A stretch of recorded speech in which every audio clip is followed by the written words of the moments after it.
ready to, yeah, so we are ready to start. I almost forgot to be ensure we are recording. That's how excited I get, at times like this. Okay, we will start with the national anthem, which we will just play, and then we will jump right into the land acknowledgements, and then we will get right into the meat of the matter.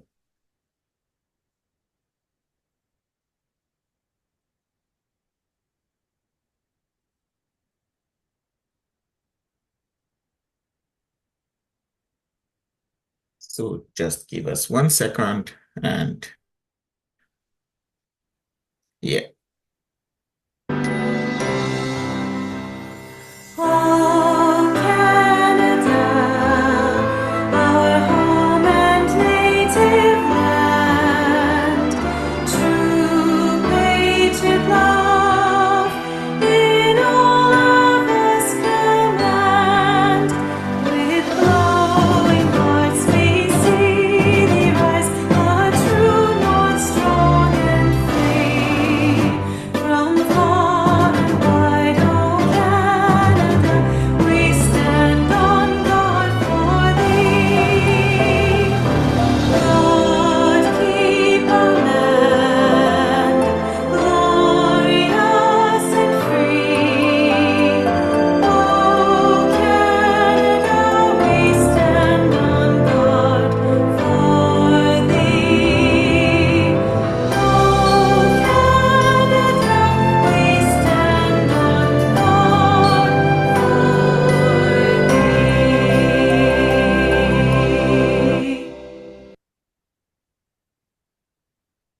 thee. Thank you so much, Lady Abba. Right about now, I will be sharing my screen.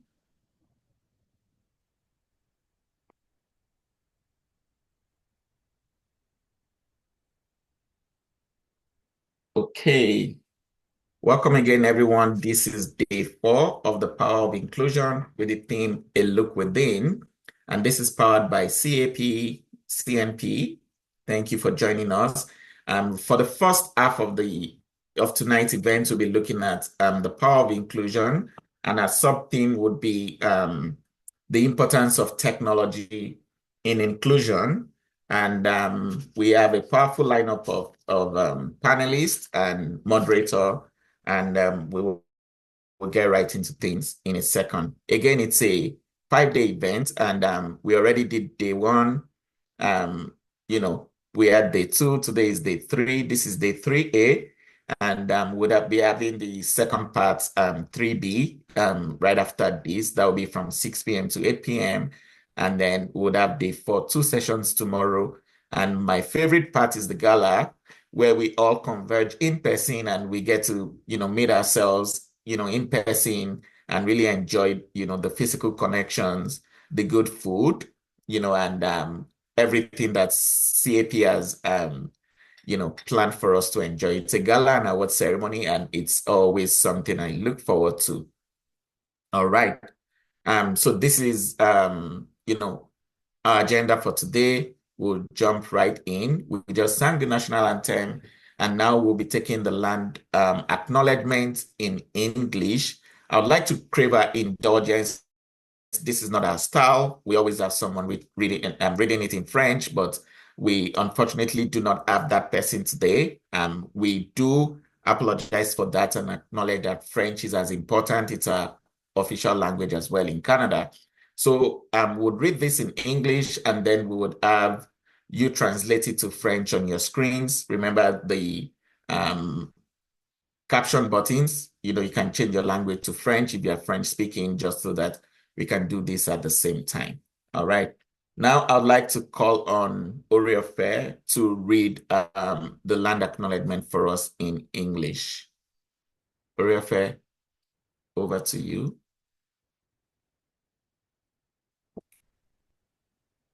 Thank you.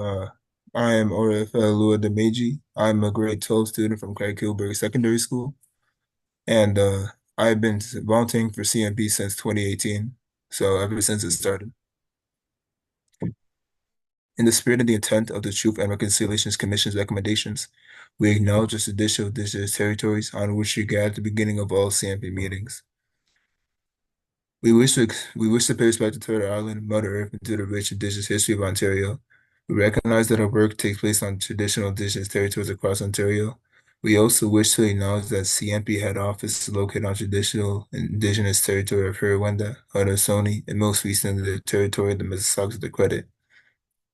This territory is a part of the Swan-Spoon Treaty, an agreement between the Anishinaabe, the Haudenosaunee, and the Island nations to peaceably share and care for the resources around the Great Lakes. This territory is also covered by the Upper Canada treaties. We wish to express gratitude to Mother Earth and for the resources we are using, and honor all the First Nation, Métis, and Inuit people who have been living on the land since time immemorial. Thank you. Thank you so much, Orefel Dimeji. Thank you. We appreciate you. Thanks for your support over the years. Right about now, I'll just tell us a bit about what we've done over the last 4 years. The Power of Inclusion, like I said, this is the 4th edition. And the first year, our theme was what is the force about? And, we focused on laying the foundation by addressing and breaking down the barriers to inclusion. And in the second year, we had a theme that says strengthen our diversity. In year 2, we emphasized diversity as a strength rather than a challenge. And then we moved on to the third year where we talked about the catalyst for change. And here we talked about empowering individuals and organizations to drive systemic change and act as a catalyst for change. And of course, this is year 4 with the theme, A Look Within. And we have different sub-themes. Day 1, we talked about the importance of legal system in inclusion. Day 2, we talked about the importance of governance in inclusion. Day 3, which is today, the first part will be talking about the importance of technology in inclusion. And the second part will be talking about the importance of NGO and charitable organizations in inclusion. Tomorrow, we have 2 parts as well, where we'll talk about the importance of religion in inclusion. That holds from 2 to 4 p.m. tomorrow.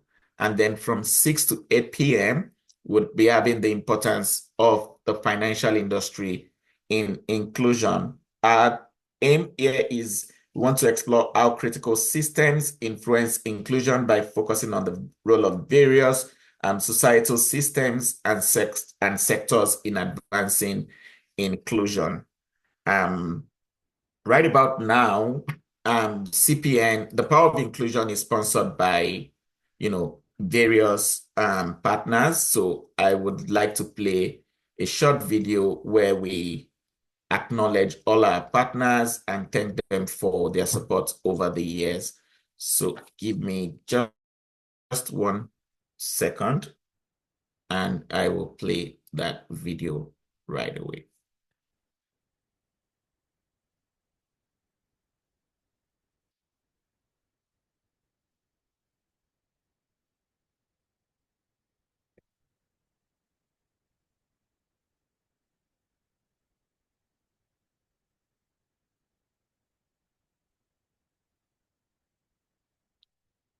Okay, I will be sharing my screen now.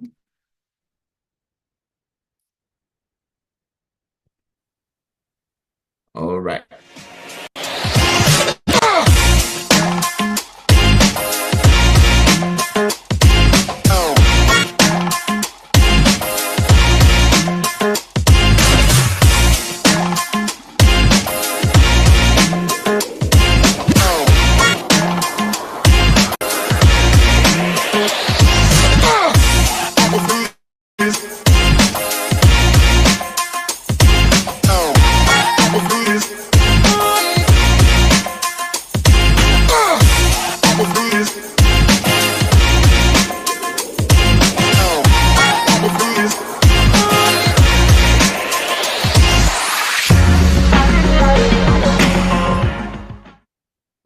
Thank you so much to our partners. I will go back to my previous screen, so give me 1 second.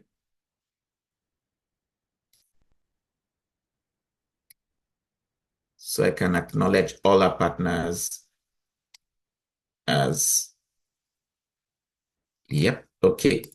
All right, so RBC is one of our supporters. Thank you, RBC. Thank you for been there over the years. Thank you. Our next supporter is the government of Canada. Thank you. They are one of our sponsors. This program is partly funded by the government of Canada. Thank you. Luna, thank you for always being there. Luna is a great supporter. They are our bronze sponsor for this year, and we are using their All for the Gala on Saturday. If I were you, I will make all efforts to be there on Saturday.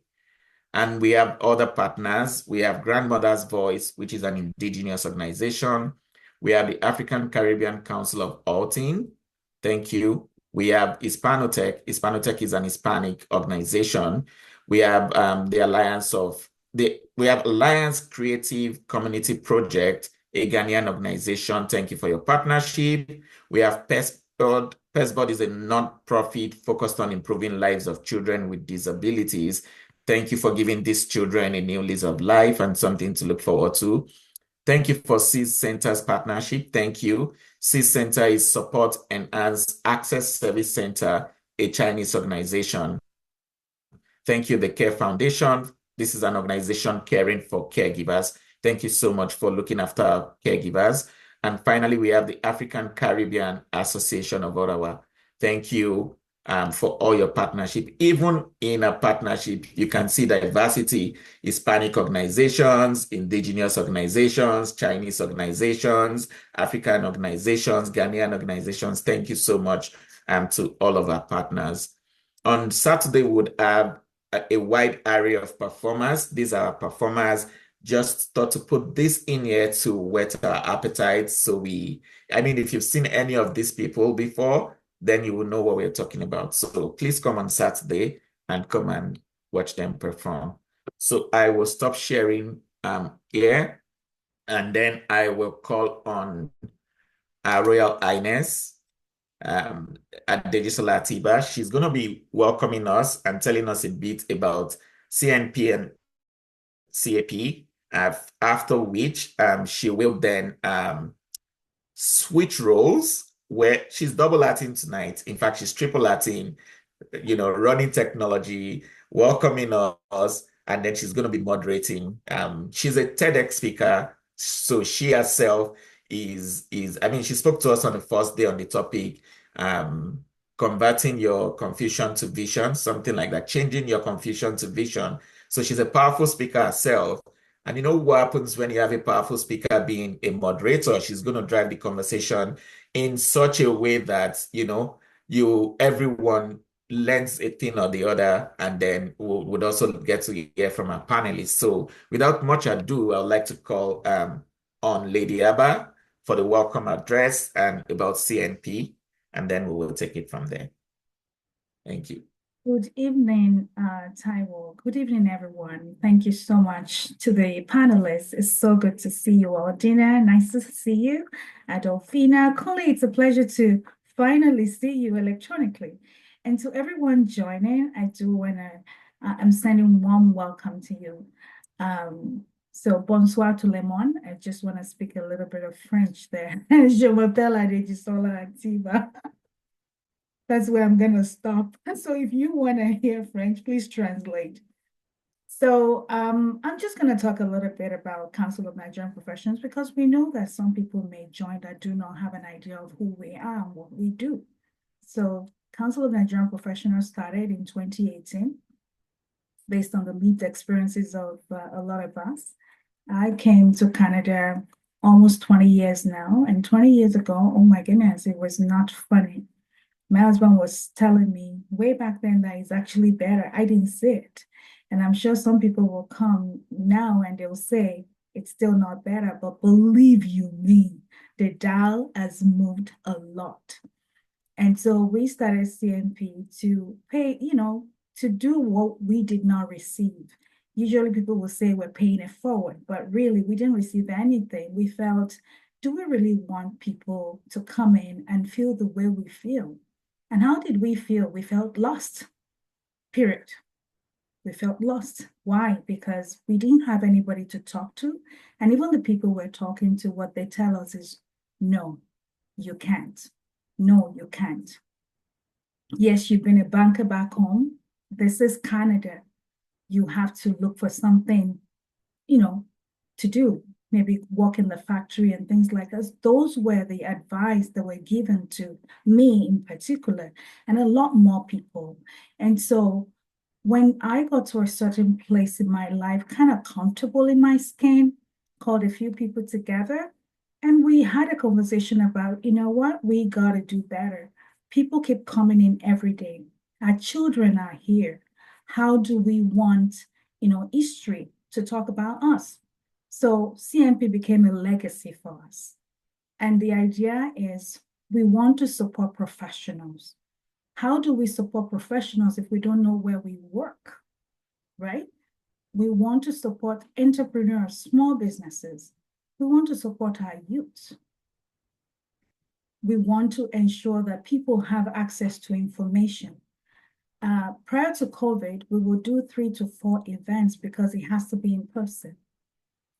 After COVID, or during COVID, we started leveraging technology to do more events. And I'm happy to tell you that on an average, annually, we at least do about 80 different events, programs, and webinars.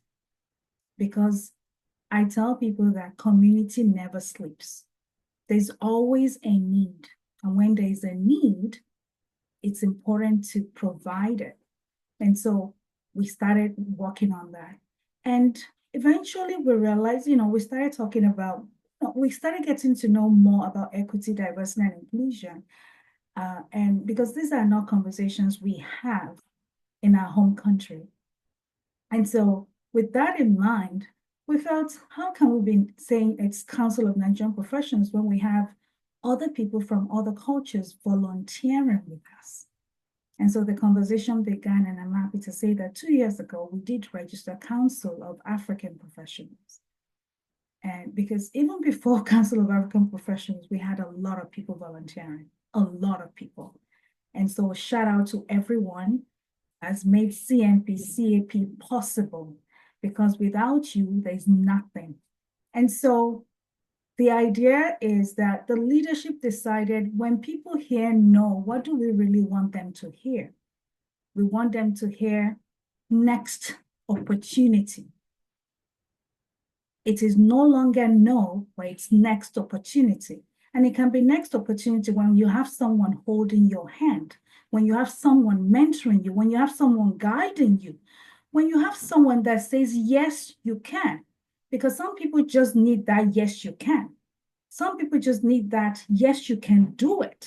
It's not about giving money or anything. It's about being there to say, I see you, I hear you, been there, done that. This is where I am today, and you can be there. And that is why when I see a lot of professionals gathered together, not only does it boost our morale, but our youths are looking at us and saying, if they can do it, I can do it. And so we do a lot of programs, like I said, but we have 2 flagship events. And one of it is what we're doing today, Power of Inclusion. The other one is Black History Event, an essay writing competition where we get our youths to actually write essays, and we give them bursary. And it's always a time to celebrate our youths and culture. So I'm going to stop there because I'm going to be saying a lot of things today. I didn't realize I was going to moderate. But if you want to learn more about us and join us in the journey in turning our confusion to vision, I hereby advise you to visit our website or reach out to any one of us. Our website is www.cnpngo.ca. There's a lot that we can do together. My first speech, when we actually had the first event in October, I believe it was October 2018, was we are stronger together. There's an adage in my place that says no one tree can be a forest. And so together we do a lot of amazing things. So please join us and let's together change our world and make our world what we want it to be. Thank you so much. Thank you. Thank you, Lady Eba. Thank you so much for the welcome address. I'll let you catch your breath. Take a sip of water while I quickly read your bio. See, I read all the moderators' bios, so I'm not going to leave you out simply because you're the president. I'm going to read your bio as well. All right. So, who is Adejisola Atiba? She's a TEDx speaker, an author, a digital transformation professional, a change and workforce management professional. She's a diversity, equity, and inclusion advocate. She's a community leader, and she's a financial planner. Adejisola is a community manager with RBC Royal Bank of Canada.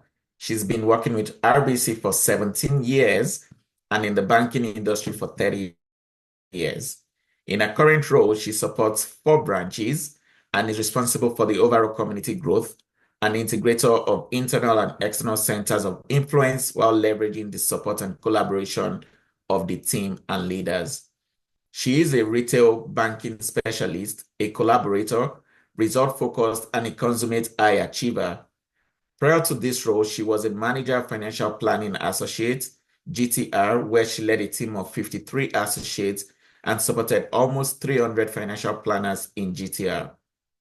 She provided strategic oversight to the training, coaching, and continuous upskilling of the team. She was instrumental in creating onboarding training for new to RBC going into financial planning associate roles, a training adopted by national office and embellished to serve the team nationally. She was a branch manager where she led a branch to senior manager level. Adejisola was also a financial planner for 4 years. She provided integrated planning advice with a focus to retain and grow a portfolio of high potential and high value clients. She held various sales roles before transitioning to leadership roles in Canada. Adejisola moved into leadership role because of her passion to build leaders. She's a coach, a mentor, and a community leader. She believes in paying it forward, like she already said, and so very much involved in her community. She was a steering committee member of Federation of Black Canadian and co-founder of Black Empowerment Council of Canada. She is a volunteer with JA Central Ontario, Rotary Club of Milton, United Way of Alton and Hamilton, a mentor with Access Employment and Triad, an ambassador with Algoma University and founder of Council of Nigerian Professionals and African Caribbean Council of Alton. Adejisola is a lifelong learner and completed an EMBA in Digital Transformation with the Good Business School, McMaster University. She holds an accounting diploma from Yaba College of Technology, Lagos, Nigeria, a BSc in Banking and Finance from Olabisi Onabanjo University, Nigeria, bachelor's in Business Administration with minor in Human Resource Management with an honors with Algoma University, Ontario, Canada, and has the Personal Financial Planning designation with a host of other professional certifications.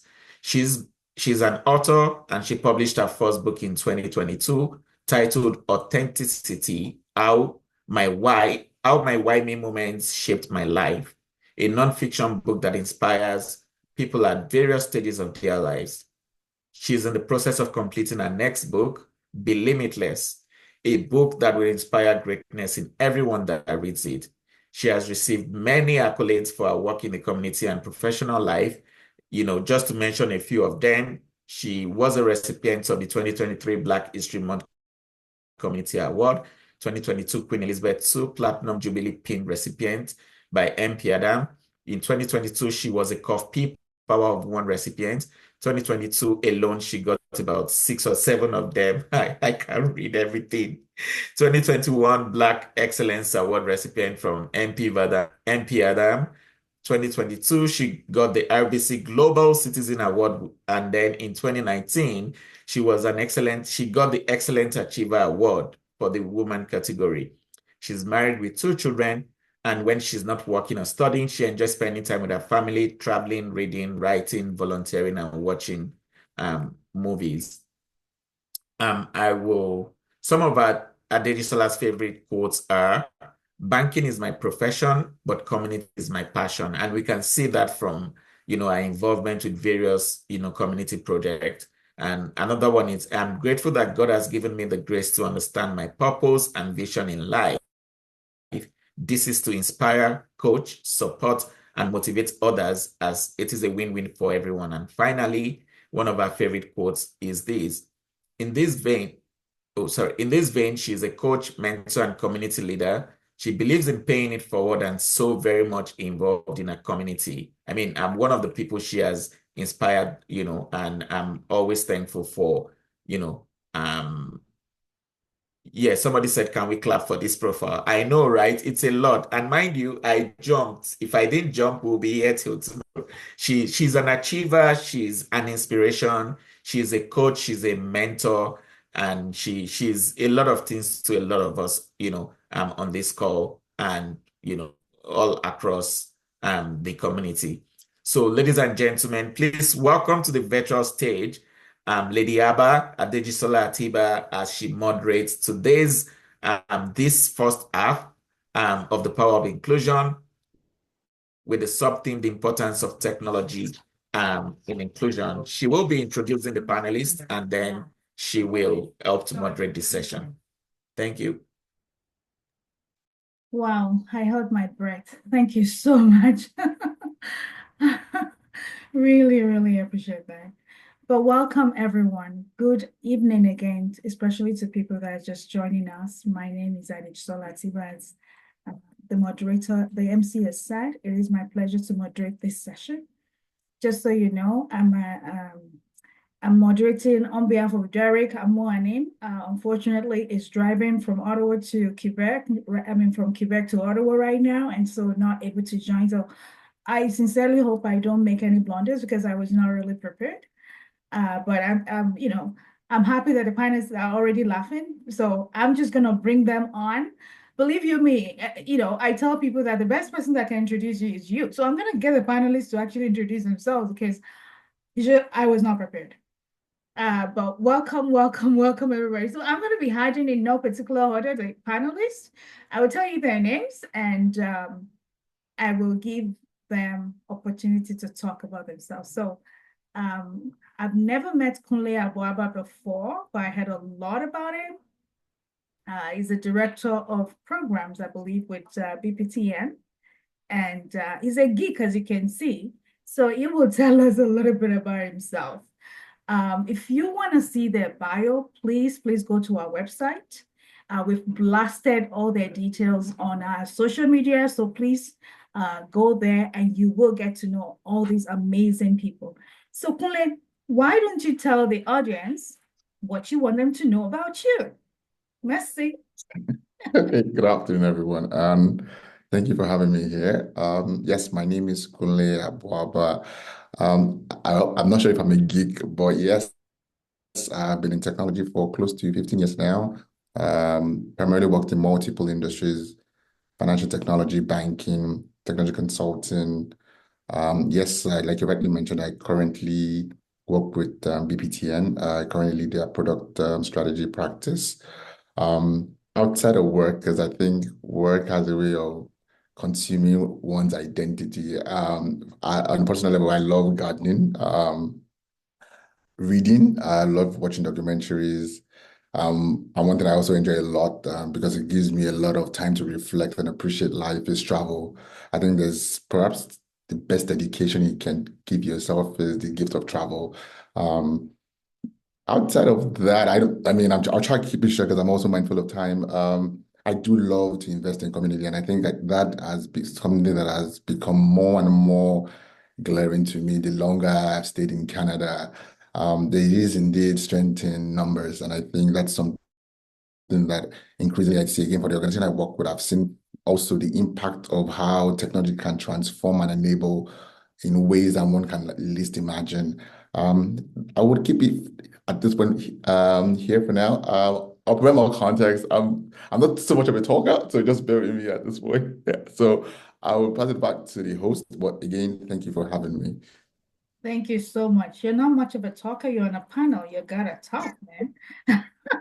Well, welcome. It's a pleasure to have you. And I'm introducing Dinah. I actually reached out to Dinah on LinkedIn. The power of networking. That's Dinah, right. yes, right? Dinah has a very, very interesting profile. I'm going to get her to talk about it. So, Dinah, what do you want the attendees to know about you? Thank you so much Yes. for joining us today.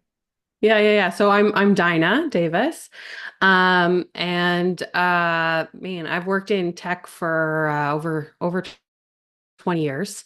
I really loved math as a high school student, and my high school counselor really encouraged me to become a math teacher because, if you're a woman and you're good at math, then clearly that's what you should do.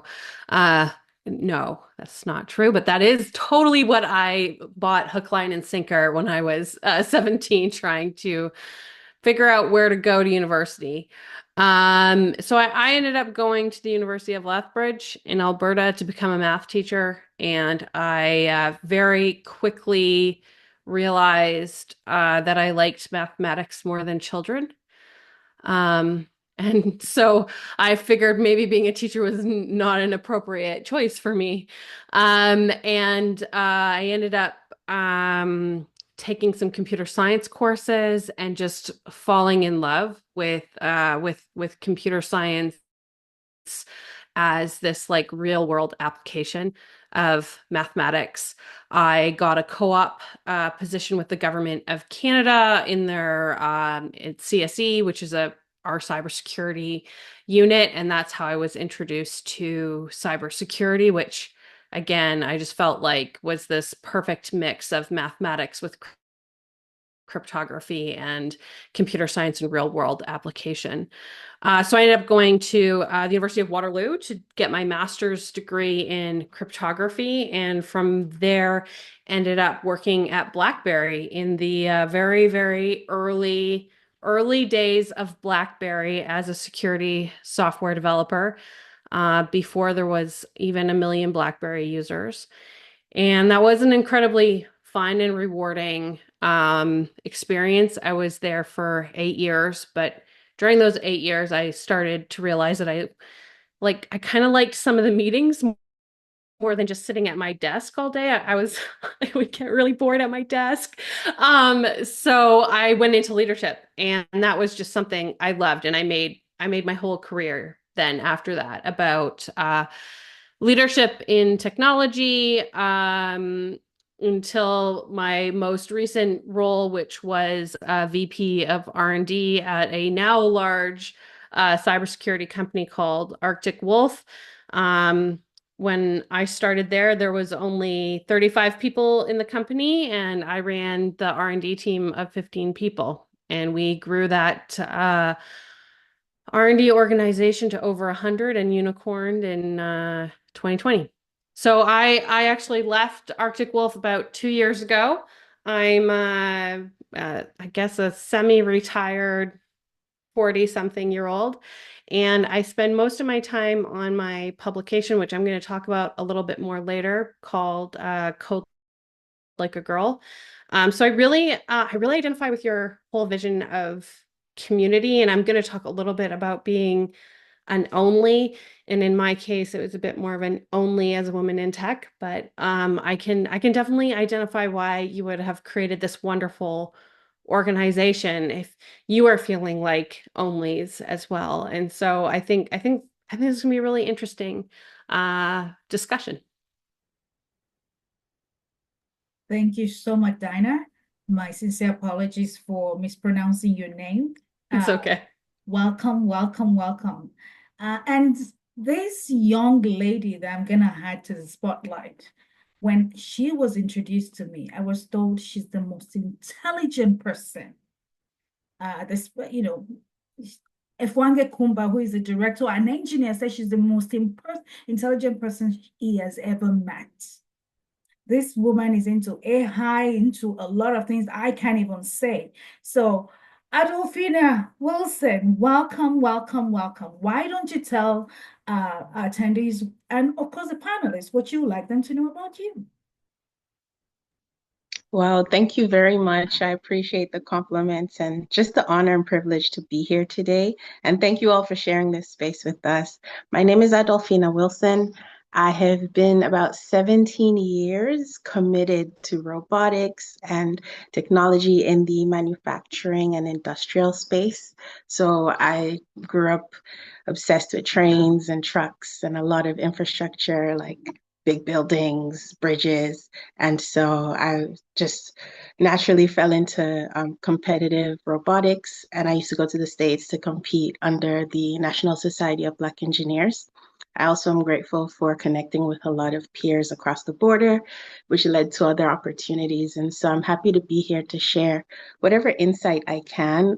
I do have a very industrial and very technical mind. So I've done the mathematics and the computer programming for companies that were manufacturing on large scale, whether it was telecommunications or military, aerospace. A lot of my contracts have been in those fields, so I can't speak on specifics, but the experience was invaluable and helped me kind of jumpstart a very interesting journey in technology and also in the inclusive initiative space. I was grateful for experience as a enabling accessibility youth leader for the last 4 years, 3 years, sorry. This is the fourth one coming. And so I was really appreciative to connect with like-minded peers and work on consulting or facilitating workshops and skills training for bringing others into my field or just sharing data and information with others that may not have easy access to it. So I'm really just grateful to be here to be a part of the conversation.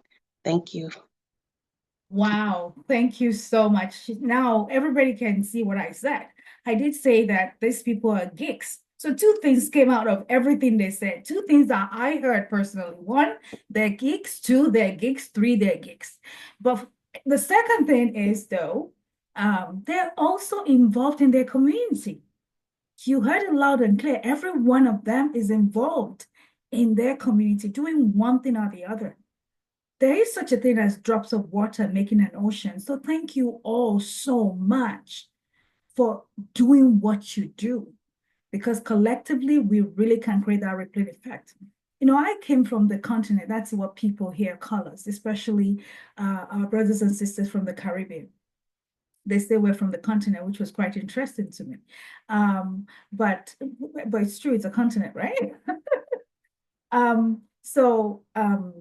Where was I going with that thought now? Okay, that went away. I guess the continent took away the question from it. Yes, now I remember.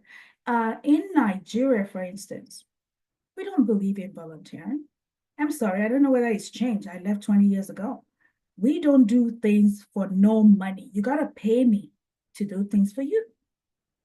And so the tendency really is that we tend to sit back and you know, get the government to do everything. But coming here, I realized that no, everything cannot be done by the government. And so there's a role for individuals, there's a role for communities to take part in building the nation to be what we want it to be.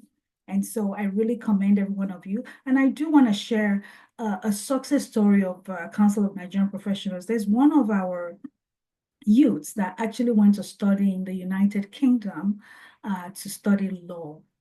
And he was given £5,000 in grant because of his volunteering with us.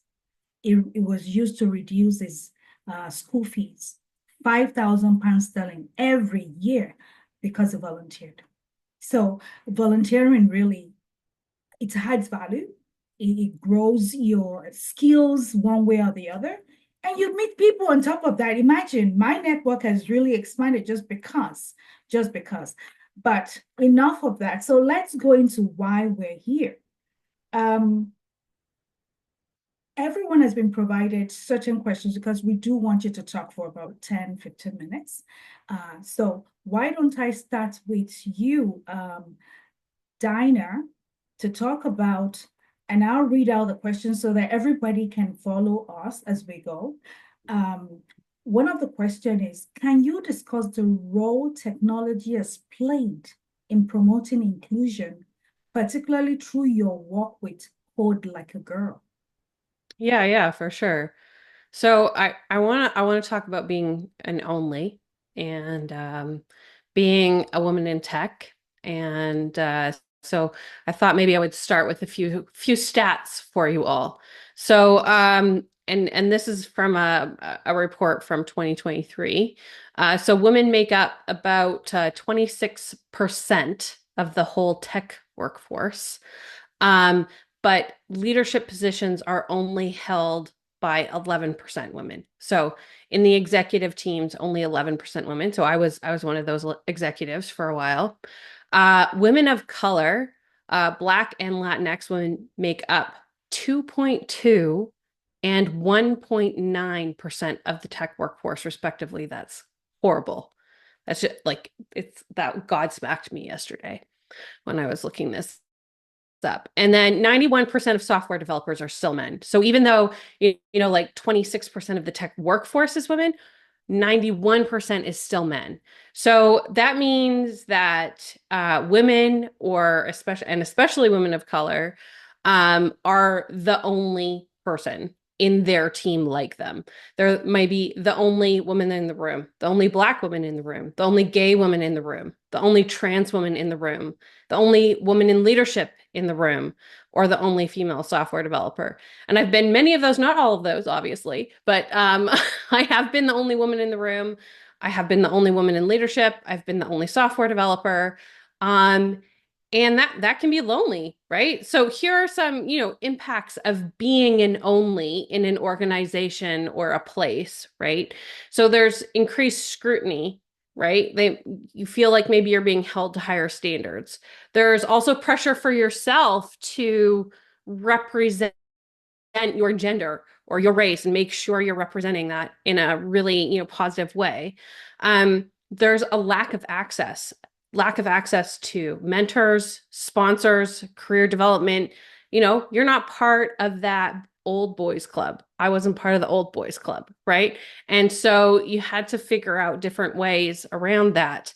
There's, the prove it again syndrome. So, people faced by a lot of bias can discount their own accomplishments sometimes, or, not be taken seriously or given credit for their work. The number of times I was told I wasn't technical enough.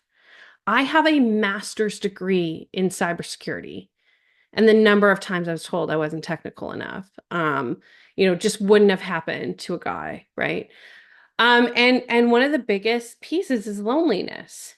You feel lonely. And so, technology and part of this whole thing we were discussing here is like, how can technology help us, in promoting inclusion? So if we look into it, there's 5.5 billion people on the internet today. And out of those, that like represents at least like 67% of the population. So a lot of people have technology, right? This is a good thing. And so I feel like technology can help us feel a little less alone. And so I thought I would tell you a little bit about the story of how and why I created Code Like a Girl. So my first 8 years of my career, I spent at BlackBerry.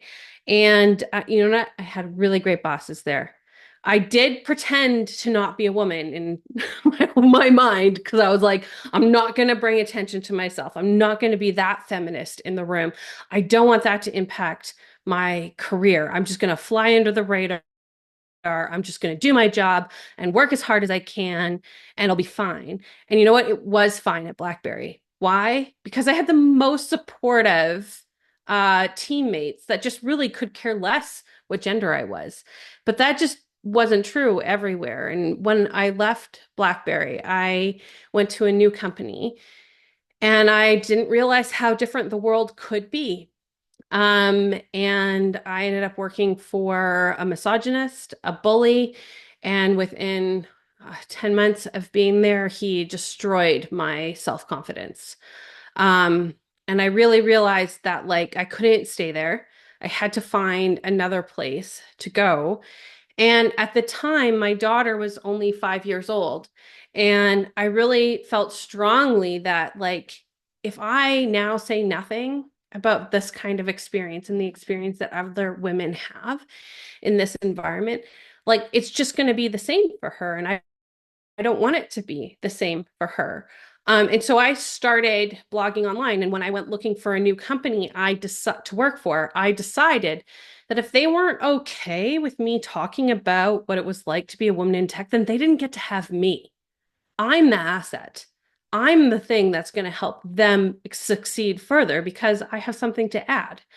And so if they didn't want me, then I didn't want them. That's fine.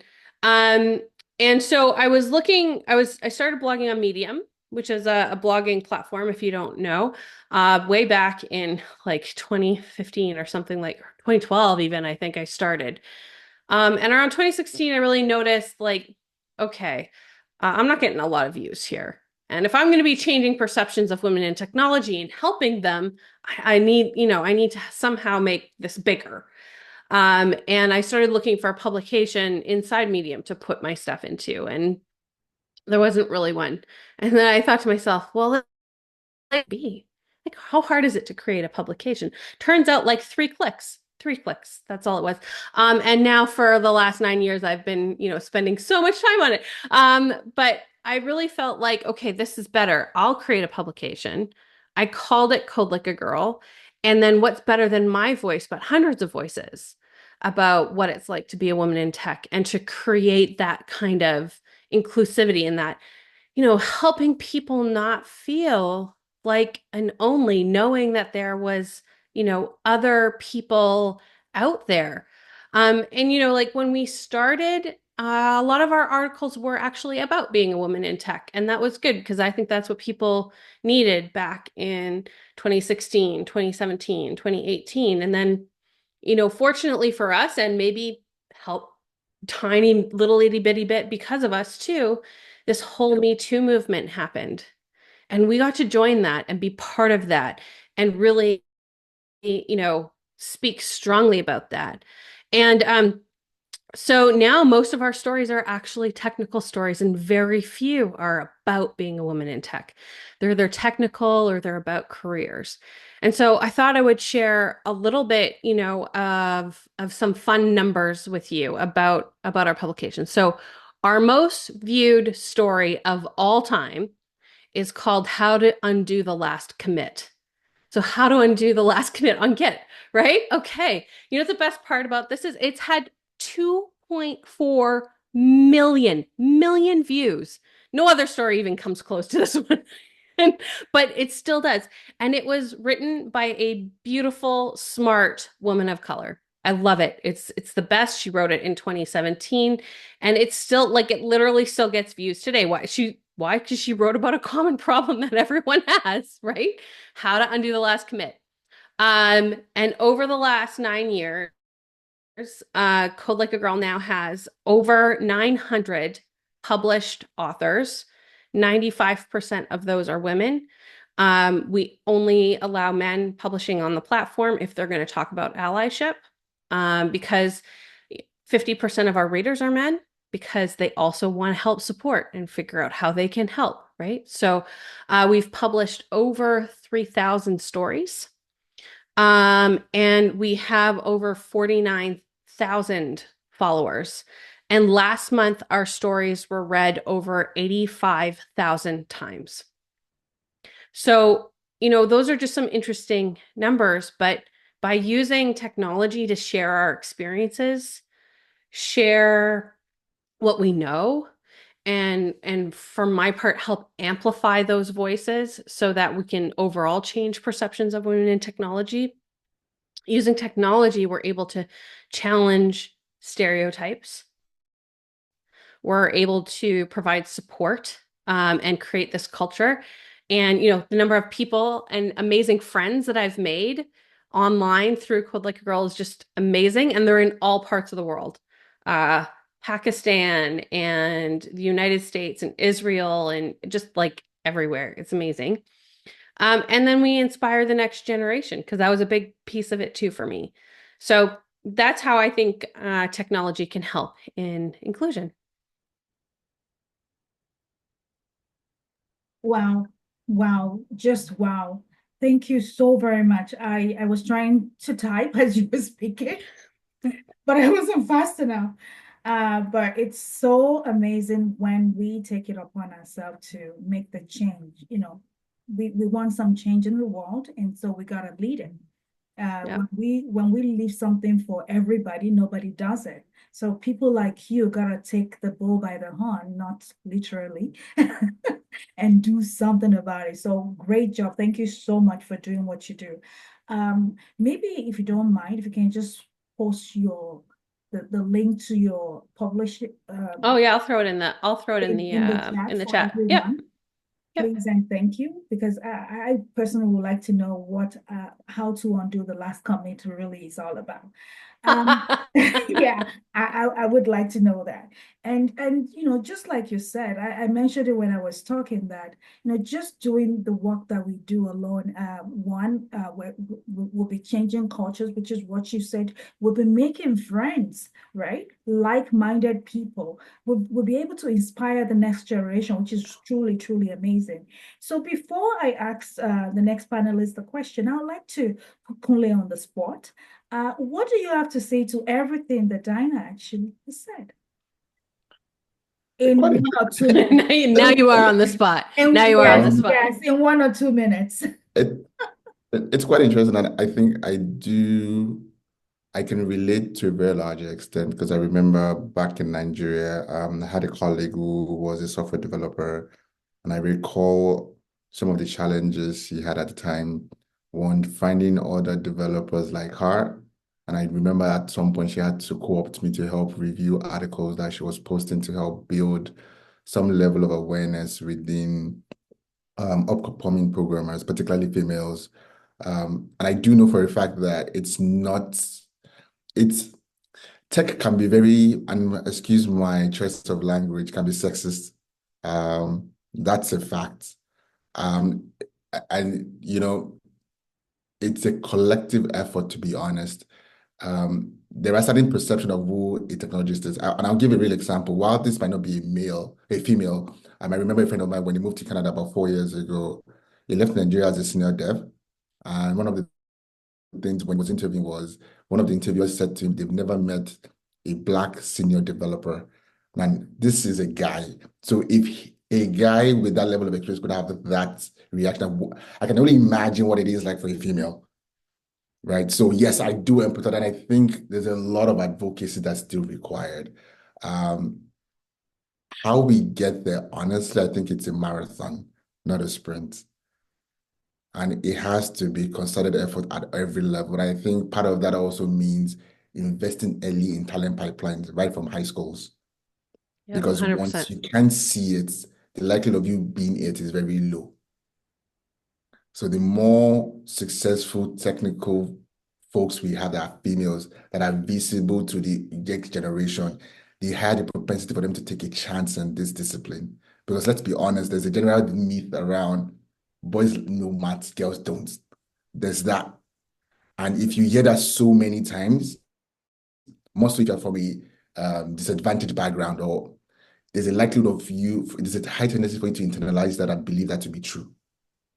And Yep, once it's that so is true. made up, and because I think the biggest challenge we all face in life is that mental battle. If you can't see it, and the likelihood of you being able to be it is very low.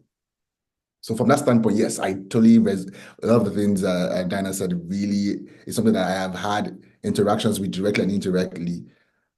And I can only say that we would need more and more successful female tech professionals to be more visible, to at least give the next generation something to aspire towards. Let the decision of not being a technologist or being technical be a personal decision, not something that society has enforced by design. Thank So you. that, Thank you. yeah. Yeah, thank you so much, Kunle. I'm going to get you, Adolphina, to chip in before I go back to Kunle with his question. Thank you. Yes, thank you for sharing. And a lot of that resonated. I really love that you really took that initiative upon yourself to create that database of information and then invite underrepresented voices and, like-minded people to contribute. I love that peer review sort of method when it comes to data in general, because there's so much data out there that isn't really moderated. So yeah, that was my favorite point that you brought up about creating the space and then also opening that space to have other voices. So I think that's an important work. Thank you for bringing that up. Thank you so much, Adolphina. Thank you for your contributions.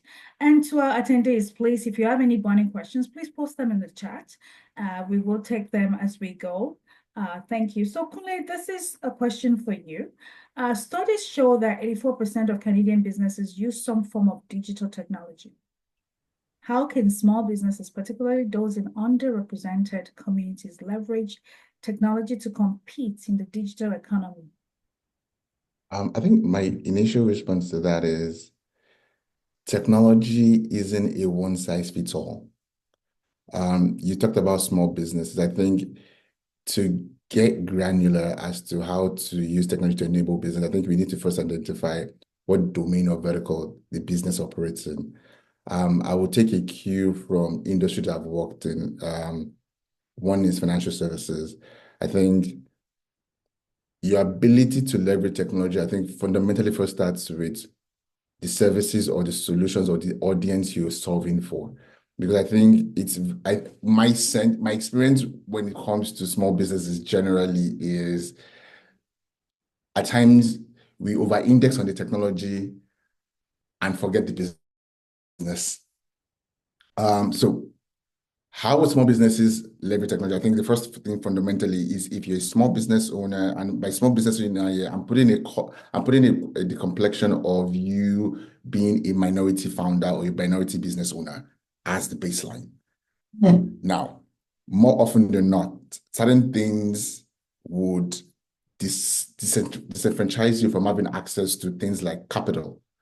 Now, what I've seen when it comes to small business in general, where technology really helps, will be these very basic things. And by this, I mean, how do you leverage technology to ensure that you have proper documentation, inventory management, financial planning? Why is this important? At some point in the life of every business, you would want to scale. Scaling typically requires capital. However, to access capital, when you walk into any bank, they want to see records of a business that is a going concern. How do you do that? You need to use technology tools that enables anyone, irrespective of race or skin color or gender or creed, to be able to look at your business and have a quantitative assessment of whether or not your business is doing well. Again, our host works in the financial services industry, so I'm sure you're familiar with some of the challenges that small businesses encounter when it comes to accessing credit. What I have seen is, and I see a lot of small businesses, particularly those who move from other parts of the world, and I'll use Africa or Nigeria specific as an example, where you do not build systems and processes. And once you don't do that, trust me, even the most empathetic credit officer that is willing to review your credit application will have difficult time justifying why they should advance loans to you. So for me, I think it's going back to basics. The only way you can scale a business to be sustainable over the long term is to have processes, to have systems.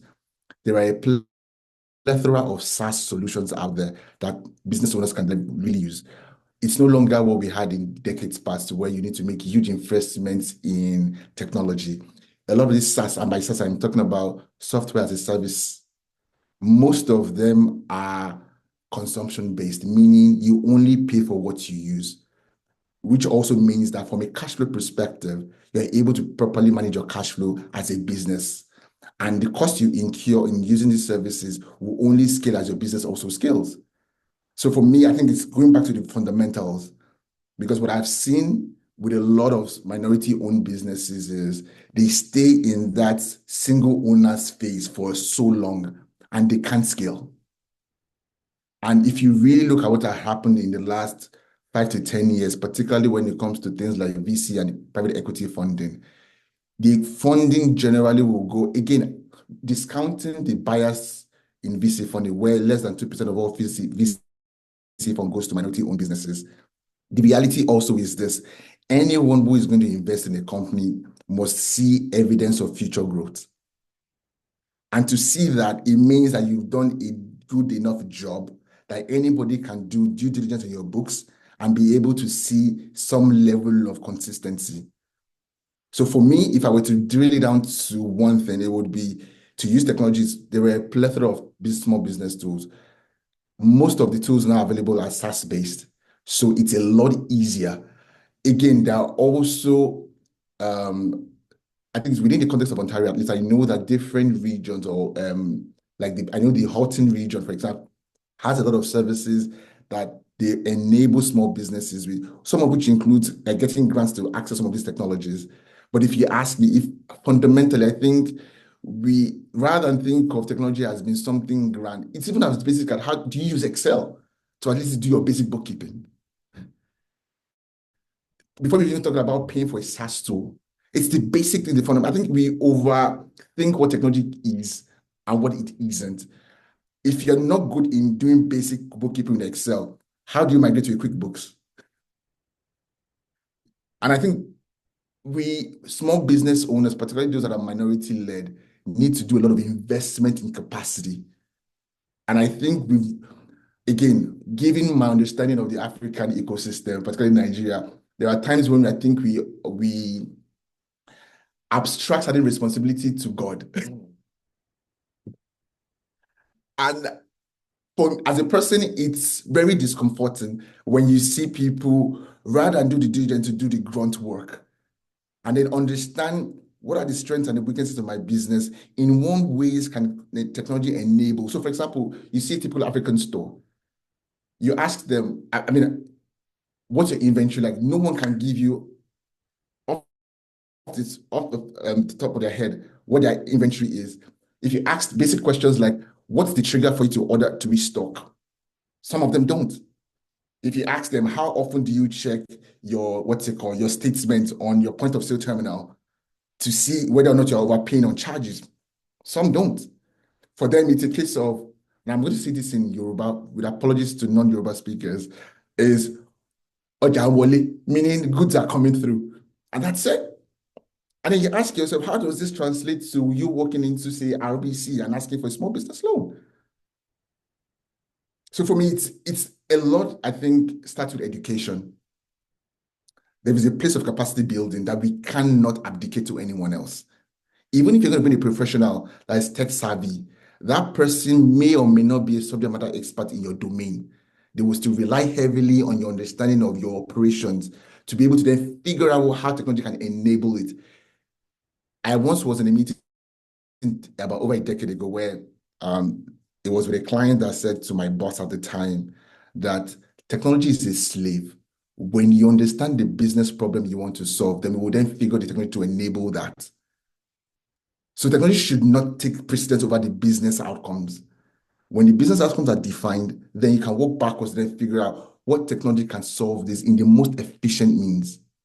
I'll take a pause at this point, but I'm happy to provide more context if any. Wow, wow, amazing. You know what? I know that we're gonna call on you sometimes next year to actually peel back the onion on this for our small business owners. You know, you're so right. If we don't have the right reports, the right bookkeeping, nothing is gonna change. And to your point, they don't necessarily need too much of a technology to do that. Excel is there. At least start with that and then build up. Thank you so much. Because of time, I will not be asking any of my panelists to actually contribute. So Adolphona, I'm coming to you. So your first question is, according to Microsoft Canada report, only 34% of Canadian workers have basic digital literacy skills. How can we scale digital literacy programs to ensure marginalized communities have the skills to thrive in the evolving job market?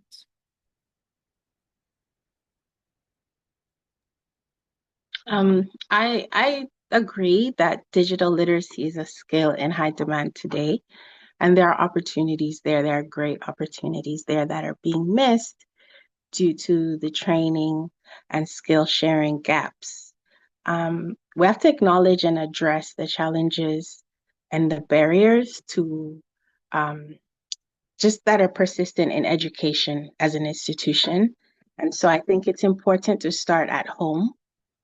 I think these are conversations we need to have collectively in our homes, in our communities, at a local level, because the shift of thinking that's required when it comes to digital literacy or just literacy in general. There a lot of our children and our peers, even adults, they cannot read. They cannot read, much less understand the information. So I think literacy is foundational for any of these programs. And then comprehension comes next, because once they've learned something new, there's a confidence that comes with freeing your mind from old thoughts, old habits, old information. And the more current your information is, the more accurate your information is, your confidence grows with that. So let's enable these conversations in peer-reviewed spaces, such as what was mentioned earlier. And let's look at extracurriculars too, because we cannot rely entirely on our school systems. There is a lot of discrimination and bias and even a lack of infrastructure for a lot of the educational systems around us. And so before it becomes a national issue, this really needs to start at home. Parents should be having these conversations with their children before exposing them to any form of digital content or any data spaces that are connected and these networks that are connected. And then we have to also remember those who do not have access, who do not have infrastructure, who do not have electricity. There are a lot of rural and marginalized communities that need the base infrastructure to even enter the race. And so before we even talk about accessing the job market, where's the infrastructure to access the information, to access the skills and the resources that technology can really support us with and encourage your growth? Electrification era since the 1930s, that led way to a lot of, electrification geographically, but also building infrastructure at an accelerated pace. And we are in an accelerated pace now. You have to keep up because quantum computers and other infrastructure that we didn't have in the 30s are here today. And they've been working behind the scenes, which you'll see with access to a lot of AI integrations in technology. But that doesn't make it accessible. That doesn't make it, supportive for everyone. So let's focus on the infrastructure behind accessing digital information. Let's consider electrification and other energy sources for the dark corners in the world where, somebody cannot access education or healthcare or the benefits that technology can bring. So that's the main foundation of what I'm saying. Use technology, speak up about national and institutional neglect that happens. A lot of funding isn't spread evenly. And this is in Canada, I'm speaking. So imagine other parts of the world, less democratic. And so let's really use our civil right to educate ourselves, even in the simple conversations we have at the dinner table. Let's exercise our rights to, speak to members of parliament. If you notice there's a lack somewhere and your voice needs to be heard because somebody else's voice can't be heard, do it and take it upon yourself to contribute regardless of the benefit, because it's about a legacy beyond ourselves. So if you have that foresight and that legacy thinking in what you're doing today, you'll be much more intentional in how you share information, the type of information. And also, you might also shift your thinking to see data as a form of real estate, so that, when we own something, we take care of it. So own your data, and also be mindful of the data that you're consuming, because who created it? What was the purpose of that data? And how can we shift moving forward from the foundational level, how we create data, to represent ourselves and to tell our own stories rather than letting other people do it for us. So I think that's the best place to start. Oh, thank you. Thank you so very much. A lot of things you said are technical, even for me. But some of the things that I will pick out is one, we're not at the same, we're not even playing ground. So Canada and the rest of the world's kind of galloping while other continents are not even crawling. And so there's a lot of disparity when it comes to getting the digital literacy. But I do want to mention a few things. One, at CMP, we do actually have a coding program that we do, and it's open to everyone. And it's online. It's always for 30 minutes. We do it 4 times in a year, 8 weeks. So if you're interested, again, once this program is over, we will update our website with the programs that is coming up. Another thing that you mentioned is talking to our politicians. I'm happy to tell you that part of our advocacy is to actually summarize everything that we've done during this part of inclusion and send it to the right minister in charge, so they know some of the things that we're, because it takes a village, right? They are not they don't know everything. If we are able to share certain insights with them, maybe, just maybe, they will take it, but we would know that we've done our bit. Day one, we had the importance of legal system and inclusion. Day two, which was yesterday, we had importance of governance and inclusion. So all these will be put together, summarized, and the videos, because this is going to be made public and sent to them for them to take a listen and maybe act on some of the recommendations that has been given. So thank you so very much.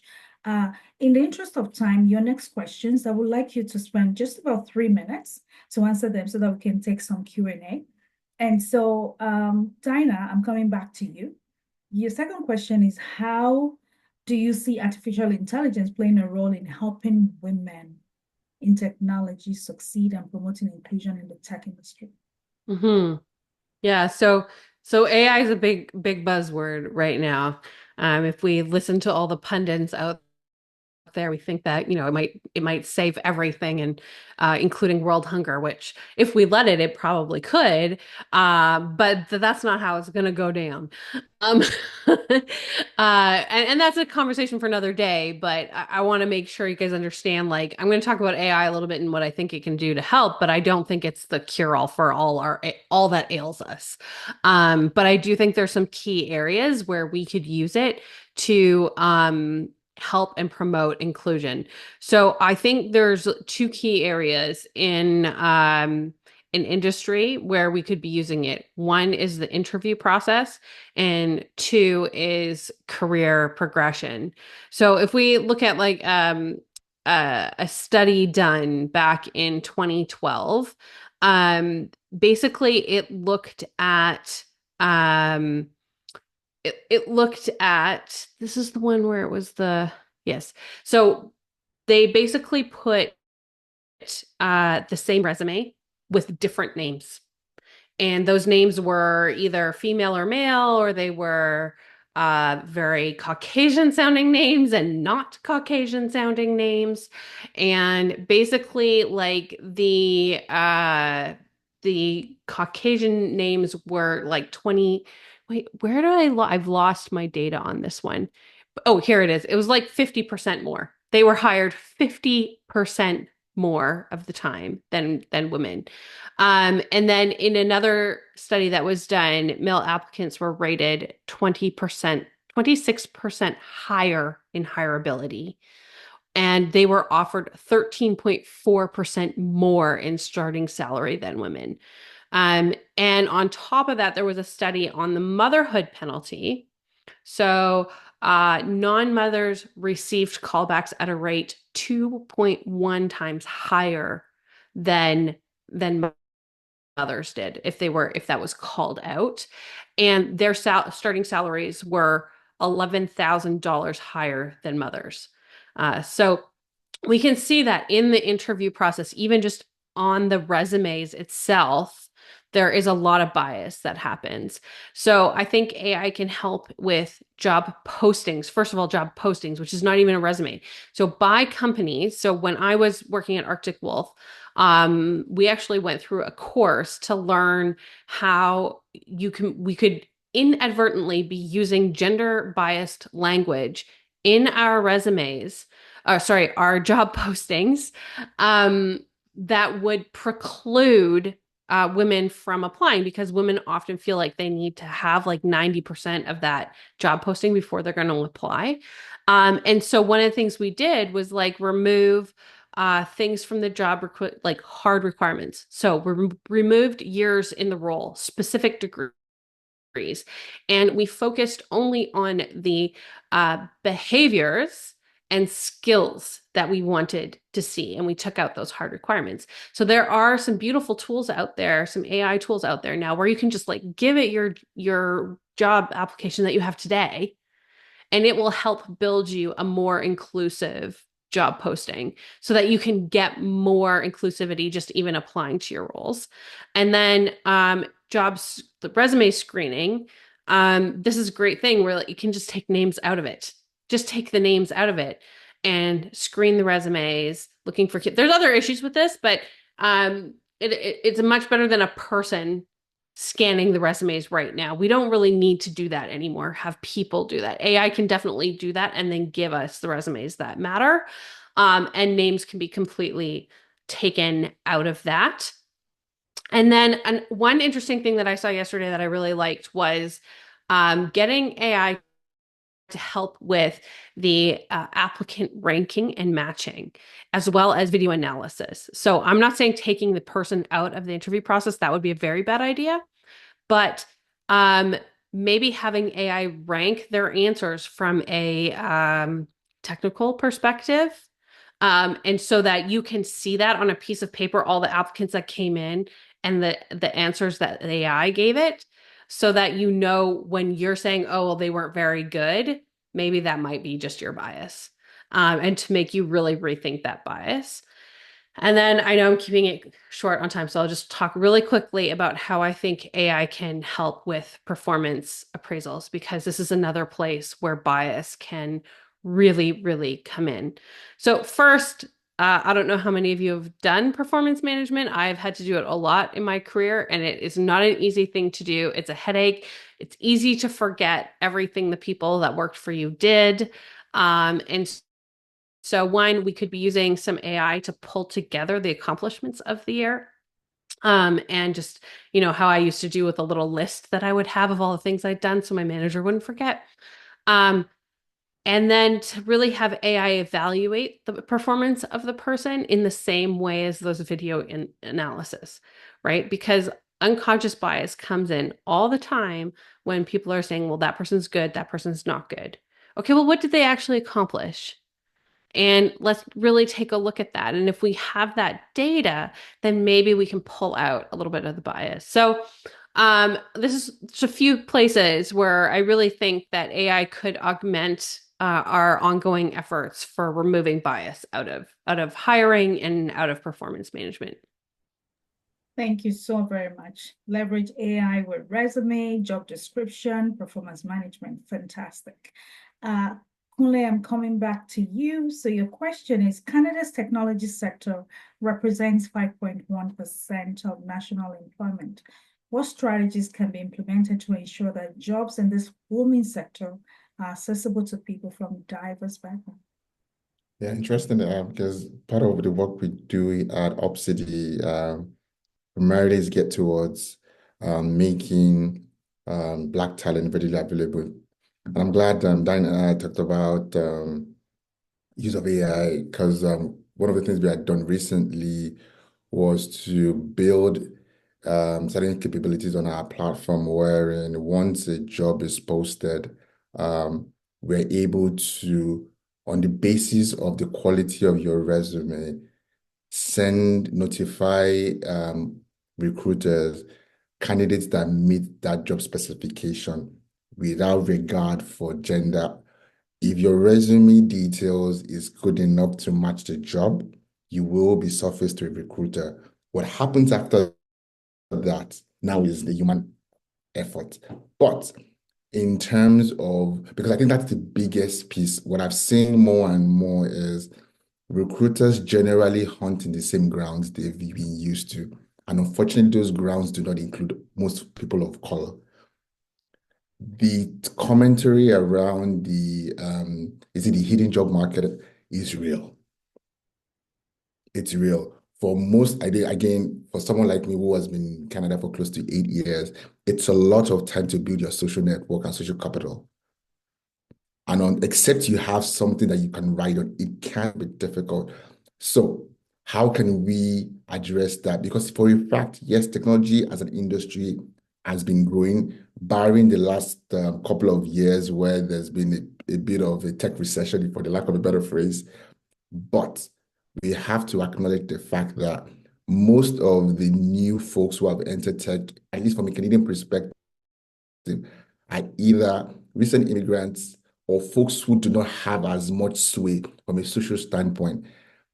Only if there are deliberate efforts, and I don't think things like quota or what's it called, you can't legislate this. The legislation can only get you so far. And then you've seen what has happened down south with the new incoming administration. So I really feel like I think there should be some incentive for companies to be open to the idea of widening that talent pool. Because at the end of the day, it's a supply issue we're discussing here. And I think it's partly systemic. And this is where I think I wouldn't want to over-index on technology. I think recruitment is a human interaction. You can't, even when you have the best of technology, you might still decide as a recruiter not to use it.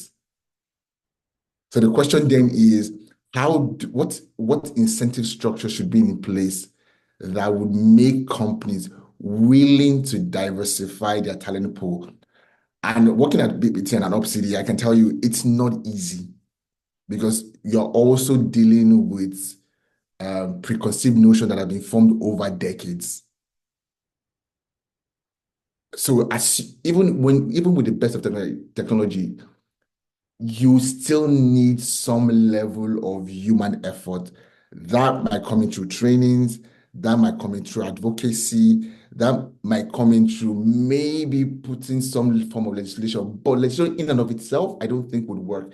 I think it's a plethora of tactics that needs to be executed in tandem as against an either-or approach. Fantastic. I'll pause at this point, yeah. Okay, thank you so very much. You actually mirrored exactly what some of our panelists talked about yesterday in terms of how we can change the narrative, how we can change the system, because it's kind of inbuilt. And it's been, you'll hear a lot of people say we've been doing this for a long time. So if it's not broken, don't change it.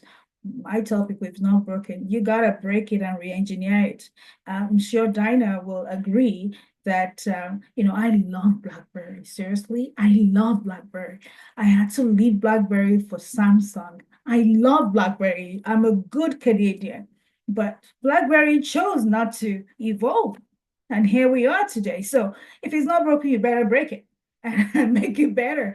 But thank you all for your contribution. So Adolphona, I'm coming back to you, your final question before we take questions from the attendees. Please, if you have any questions, I see a lot of techie people online.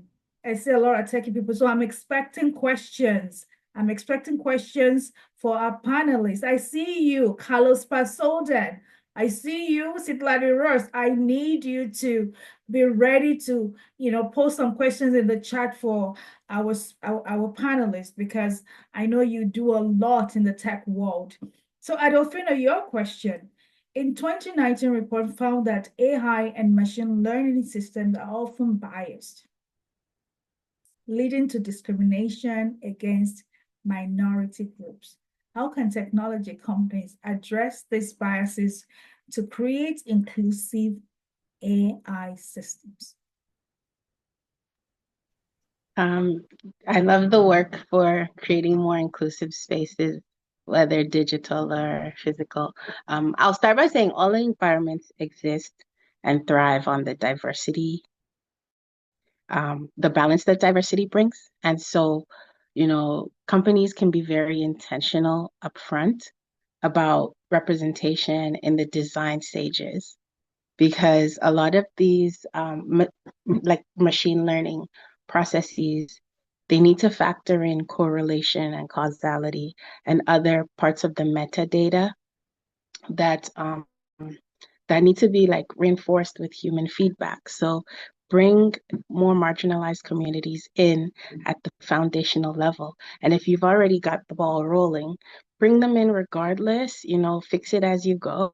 We've done this for decades. That's what a lot of our engineering feats are based on, not necessarily having the full, perfect environment, but adjusting accordingly to get that result. So it's a natural order to have diversity just in our general spaces. And so bringing it in at the foundational level for companies is key. Data can be visualized beyond what we've seen in the past, and AI is accelerating that by the second or nanosecond. And so there's no excuse. I believe companies also should create policies and implement regular training for how AI is being used, how AI tools are reflecting in the workplace. Um, Individuals are already using AI, we know that.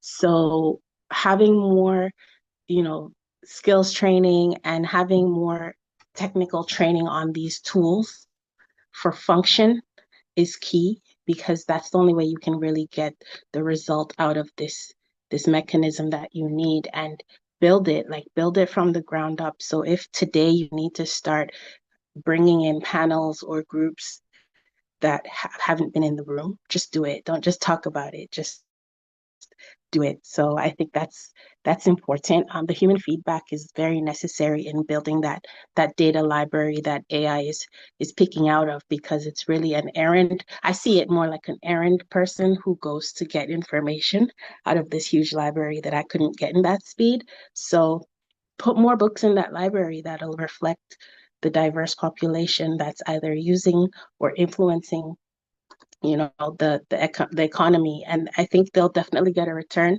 on investment by doing that.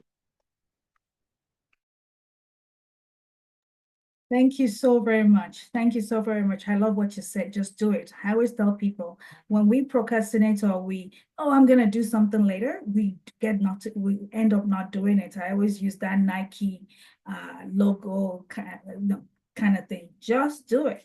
And you're right. Whether it's technology or any other industry for that matter, you just you gotta be intentional about it, that you want to open up the space to everyone, so everyone is included. So thank you all for your contribution. Do we have any questions? I really don't see any. Can we put some questions in the chat? Any burning questions for these amazing speakers? Yes, Lali, thank you so much.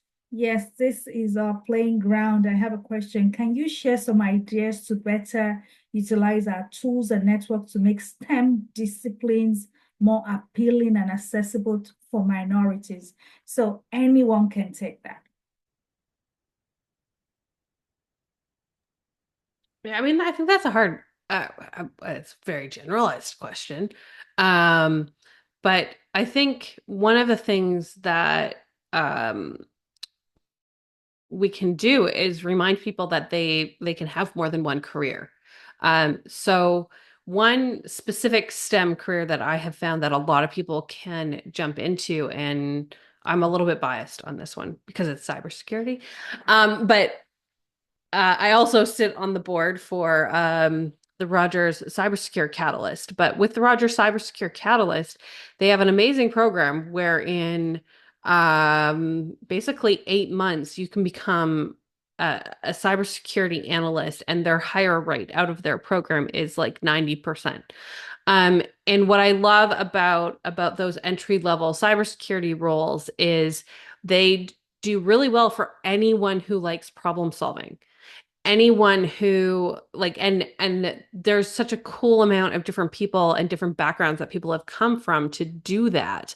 So I know that, like, you know, maybe your career in what you're doing right now isn't working, and you need to look at different ways.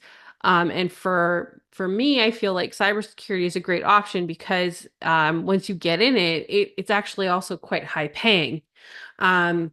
And the more diversity we have in it, the better. So I think that's like one aspect is just, you know, you can try new things. And then the other piece is a little bit also about what Kunle mentioned, which is we need to get into the schools a little bit more. And you can't, I'm a big believer in you can't be what you can't see.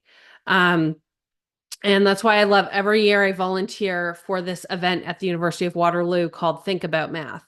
And it brings in girls from grade 9, and it brings in women who have degrees in mathematics from the University of Waterloo, and we tell them what we do for a living. And we talk to them directly. So I'm a really big believer in that. So there's two small things we could do, I guess. Thank you. Thank you so much for your contribution. Yes, Adolphina, please go for it. Yeah, thank you for mentioning that about the institutions that need to have representation for the next generation to see. I think we should also not exclude certain groups. We need more assistive technologies to empower individuals with disabilities. These technologies already exist, right? So it's an access issue. And sometimes, like we already know technology can bridge gaps, foster collaboration, but we should be intentional about certain communities where there's untapped talent and there are even like extreme skill sets when it comes to the maths and the data computation that come from those communities. So we need to be very intentional to create access for individuals with disabilities or, you know, any other, you know, challenges that help bridge that gap. I think with those tools and resources, you would see a lot more people enabled in the space to be successful. Thank you. Thank you so much. Kunle, please. I just want to piggyback on what Adolphina said. Interesting that she talked about disability. A 2022 StatsCan report indicates that Canadians, about 27% of Canadians above the age of 15 have one form of disability or the other. In Ontario, there are a couple of, so for folks who are on the call that build technology, there are certain standards, for example, that specifies what to think about as you build for folks with disability. There's a standard called WCAG, the Web Content Accessibility Guideline. Ontario specifically has there's the I think I wrote it somewhere, the Accessibility for Ontarians with Disability Act.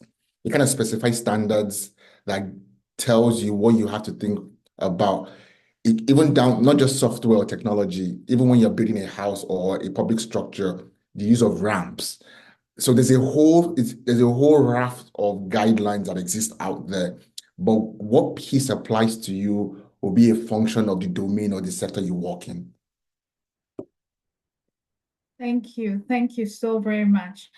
We have another question. Thank you, Kunle, on talking about how some of us haven't perfect the art of using spreadsheets and fumbling with QuickBooks. It's so thank you. Okay, so and that's an entrepreneur, just so you know. So don't worry, Deborah. We're gonna get Kunle back and maybe somebody in the accounting field to actually help us, you know, kind of learn these things. Even though I'm in finance, there's some things I don't like to do. So we'll get them back to help us. I love the comments, representation and untapped talent. and focus on leveling the field. Thank you for your answers. Thank you, Sitlali. Is Carlos going to post some questions? No, I'm picking on this paper because I know that that's what they do. They're into technology, AI, everything. And they're actually our supporters. They're from the Hispanotech organization. Thank you so much, Sitlali. Thank you, Carlos. Truly appreciate your support. So in the absence of additional questions, because I really would like to wrap up because we have another session at 6 p.m. I'm going to give each and every one of you a minute to kind of round up, kind of fine tune what you've said and give attendees just one takeaway or two, to round up this session. So why don't I start with you, Dinah? Sure. So, given the political landscape of the last few weeks, one of the things that I think can be a huge help is people being allies, whether that's an ally for a woman in tech, a person of color, or what have you, and specifically being allies in the corporate environment. And so I want to leave you guys all with maybe a few tips of what's important there. So there's being an ally in the room with people, and then the even more important is being an ally when that person who's in the minority group is not in the room. So when you're in the room, if they're getting interrupted, if they're getting their ideas stolen, you can redirect. If you're the person who has that power, then you can redirect the conversation back. But the biggest thing, and I think the most important thing you can do, is speak positively of people in minority groups when they are not in the room. Make sure their ideas continue to get addressed or associated with them, and their work gets promoted. And that is how we can end up seeing more women and more people of color in leadership positions, especially in technology. We have to get them promoted. And the only way we get them promoted is if somebody who is in that place of power is an advocate for them, especially when they're not in the room. Thank you so much, Dinah. We call that sponsorship in the finance world. You got to speak up for someone, speak up for someone. And they don't necessarily need to look like you, especially when you know they have what it takes, right, to be that person. So thank you so much. Kunle, you're up. I think with one sentence, it would be invest in capacity. Knowledge is critical. No matter what you do, seek knowledge. It's the currency. There is no better way to put it. To use technology to drive inclusion or anything for that matter, you need knowledge. If you can't access the knowledge, where do you even start from? So please invest in capacity. Thank you so much. Thank you. And I will use, so, everybody knows where I work. My CEO, he said, he believes in the culture of continuous learning. And that's somebody that is earning millions of dollars. So how much more me? Right? We gotta have knowledge. When we have the knowledge, we will be competitive, right? It doesn't matter what. Yeah, we may have to do 300 times more. That's okay. But as you're doing it, you're adding value to yourself. So knowledge, build capacity. Thank you so much. Adolphina, you're up. Yes, I'm gonna just piggyback off what was said earlier. We need to be ready to exercise our rights and our civic duty, be ready to play a pivotal role in, shaping a more equitable future. Be ready to team up, use complementary skills to complete projects, and bring the information to the masses. The information is critical, and so sometimes we have to use alternate forms of content. Right now, video content and user-generated video content is bridging gaps like faster than anything can. So make that piece of content and share it, but be responsible in doing so, be intentional in doing so, and just be engaged. You can choose not to take action, that's fine too. But there's so many different ways for us to be engaged by providing support or taking the initiative. So just be ready to commit to that. And you may not see the results today, but there's a generation that will be singing the songs that you taught them, or applying the skills that you shared with them, or building on the foundation that you started. So just do it. Thank you so much. Wow, I've learned a lot about technology just by talking to you geeks. Thank you so very much. And I say that in the most respectful way. We truly, truly appreciate you. So on that note, why don't I bring back the master of ceremony, because I'm sure we need to take a sip of water before we start the 6 p.m. where I'm actually a panelist. So Taiwo Julius, you mind showing your handsome face so I can add you back? And Taiwo, you are, I'm adding you to the I'm right here. There you go. There you go. So, Taiwo, not only are you going to do your thing, but you also opt for the vote of thanks. Thank you. Oh, okay. All right. We're double acting tonight. I mean, this has been an awesome, awesome, awesome session. And I've learned so much about, how technology can be leveraged, to ensure there's inclusion. I mean, for me, my background is in human resources, so understanding that, you can take out some, gender sensitive things from job descriptions, screen with AI, take out the names and making these things neutral makes a lot of sense. And I hear you loud and clear, Kunle, invest in capacity building. So thank you, Adolphina. Thank you, Dinah. Thank you, Kunle. Thank you, Lady Abba, for an awesome moderation. I think you should moderate more. Yeah, multi-skilled and multi-talented. We really do appreciate you all, panelists. Thank you everyone for joining. This is the first course meal. We are going to take a little break. We are going to come back at 6 p.m. and then we'll run till 8 p.m.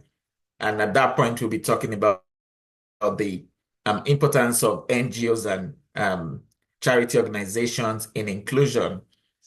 So thank you again, everyone. Thank you, everyone in the audience. Yeah, Lady Abba, there's a question. Are we joining with the same link, or do we just stay here and then come back at 6? What's the plan?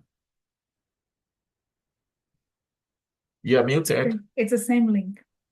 It's the same link, so you can either leave and join back, or you can decide, like me, to stay on so I don't lose track of time. And we just stay here until we start again. Okay, thank you. I would like to say that I'd like to say thank you to everyone for joining. Thank you, our panelists. Thank you, everyone in the audience. Thank you for being so engaging. Thank you for the thoughtful questions. And thank you for the answers as well. I mean, the panelists did justice. I had some questions and then I'm like, we've caught these people. Let's hear what they'll say. And then their minds are so beautiful. And then they would even talk about their lived experiences and use examples. And that these are people who also serve in communities. So we do not take this for granted. Thank you once again for all the time. And for everyone, this is the power of inclusion, a look within. Yes, thanks to all the contributors. This is a look within, and we will be back in exactly 13 minutes, for the second course meal. I'm sure you guys still have space for more. You have appetite for more. If not, go and quickly shake your body together and then come back at 6. Thank you again, everyone. See you real soon. Thank you. Thank you.